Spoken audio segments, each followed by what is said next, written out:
Hello and welcome to yet one of our video tutorials. My name is Chetan and I'm with Joomla.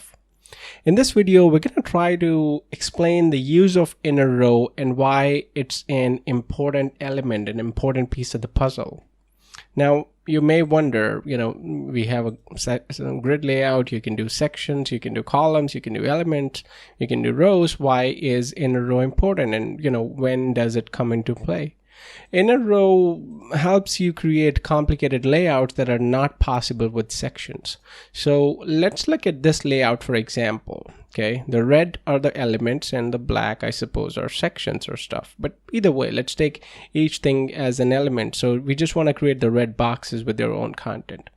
Now, this is not possible with the layout manager without inner row. Let's try creating it and see if we're able to get it. So we'll add a section and it has 3 rows. Okay, perfect. So we got our first content element done. All right. We won't put anything there, but we just know that this is content. And we'll have 2 on the right. So we can do that. 2 on the right. Perfect. And then another one. 2 on the right. Okay. So 1 on the left, 2 on the right, which is good. And now we want to have 2 in here. Okay, now that's not possible unless we change it. Let's try pushing this a bit. Okay, so we can redo the grid. Okay, we can redo the grid where we can say, but yeah, we can't. Well, if we do it, so if we make it 2, then we can't have 1 here. Okay, so you see the problem with a simple layout. Without inner row, creating a layout like this is impossible. Now, why you need a layout like this in the first place? I don't know. There could be 1,000 different use cases. But creating a layout like this one without inner row is next to impossible. Is impossible unless you write custom CSS and stuff. With inner row, this is much simpler. So let's say we want to have 2 columns in here and then 1 in there below them. So you can say add and then we add inner row. Perfect. Okay. Now inside inner row, it asks how many columns do you want? We just want 2 columns. Perfect. So we have our 2 columns here. So these are 2 columns. Here we add another element, which is our content element. That's for width.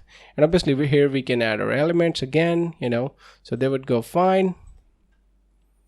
All right. And below we can say we want to have 3 elements. We'll just skip, well, we won't skip the black one. So we'll try creating on that one too.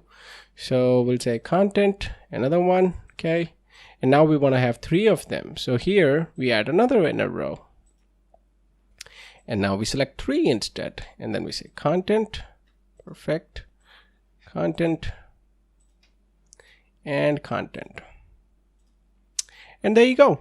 That's why you need an inner row element to create complicated layouts. Now this is on a tech side. This is much technical. We're going to also do a tutorial where you have a front-end layout that's complicated to create without inner row, and that would make much more sense to some users compared to this one. But this gives you an idea of why you need inner row in compared to just the regular layout manager. Thanks for watching.